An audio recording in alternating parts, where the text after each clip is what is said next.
You mentioned Buddhism, and yesterday I sent an email to someone who's a Zen priest, and he studied Buddhism for many years, and he's in the National Basketball Association. He's been a coach and an assistant coach and an administrator. And I mentioned Robert Thurman, who's the actress Uma Thurman's father. He's 81. He's in New York City, and he's known as a Buddhist author and academic, and he's one of the world experts on Tibetan Buddhism. Now, I've been pursuing many things in my life. One of them is intellectual advancement. And fortunately, I was born with a caring personality and a curious person. I wanted to know how things work. And I wanted to know what authors who were writing these books actually thought, what they were living through, their social history of the time period in which they lived.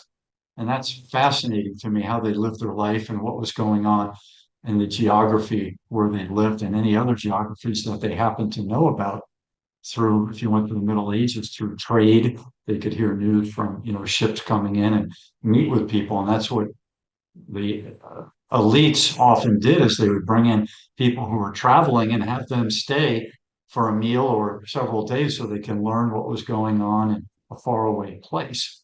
Maybe their enemy's castle, they would also want to learn about what they were planning against the person who's now inviting the person in. So this gentleman, Robert Thurman, when I first heard him, was probably the late 90s. And, I already done a master's degree by this point, and I'm reading a lot, I'm listening, I'm going to lectures, working on my own books, and realizing how much I had to learn because, I didn't know how to put it all together. And then I heard this guy, Robert Thurman, and I said, oh my gosh, boy, did he raise the bar high. He can talk, I forget what they call it, impromptu speaking. There's another word I'm looking for. It's like ad There's one of those Latin words. And ad infinitum, to ad infinitum. extemporize.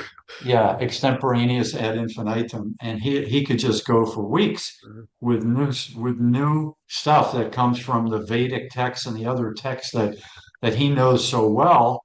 And he was someone who basically renounced money to a certain degree. I'm sure he kept enough to live, but he married a very affluent woman, and they both decided to live in a more what's the word when you live simply? There's another great word that I can't find right now. Aesthetically, Aesthetically, yeah. aesthetically. I can never differentiate between aesthetic and yeah. As, You know as, what I mean. he's an aesthete or yeah. Yeah. A lot of fun things we have to learn with Latin. And, we didn't have enough years of Latin. We didn't have enough years of the Renaissance. There's so many things you never have enough time for. But when you watch Robert Thurman, or at least when I do, I said, boy, this guy has well intentions, good intentions. Boy, he knows his stuff. And boy, he cares. And if you talk geopolitics, like from a Henry Kissinger, who, in my opinion, is a guy who lived in fear, who grew up as a Jewish person in Germany for until he was 8 or something, and then came to America. So he comes from this very warlike time and escaping Germany, and then he gets to America, and he's an intelligent person, and he gets in there, and he's an advisor to heads of state in America, and he gets famous. And he leaves his wife when in his 30s, when he became it's almost like a sex symbol of intelligence during the post-Nixon years in the 70s. He became like a Hollywood elite as an intellectual and someone who was high up and placed under Nixon. And you see a lot of people see him as this intelligent being. My thought is and I probably did back in the 80s also. When I listened to Robert Thurman in the 90s, I realized no, Robert Thurman has his intentions, and his cleanliness and pureness is so powerful and his knowledge, of course, is so powerful that when you compare him to someone like Kissinger, who's from the knowledge equals wealth, control, and domination, Mm. it sweeps someone like Henry Kissinger out off the trail of something that matters very quickly. And the only reason I think that Henry Kissinger matters is because someone with power and with weapons and with the ability to character assassinate you could back him, whereas Robert Thurman's backed by sages and DNA from the most intelligent, well-meaning people and energy, the source of the energy from the history of time immemorial.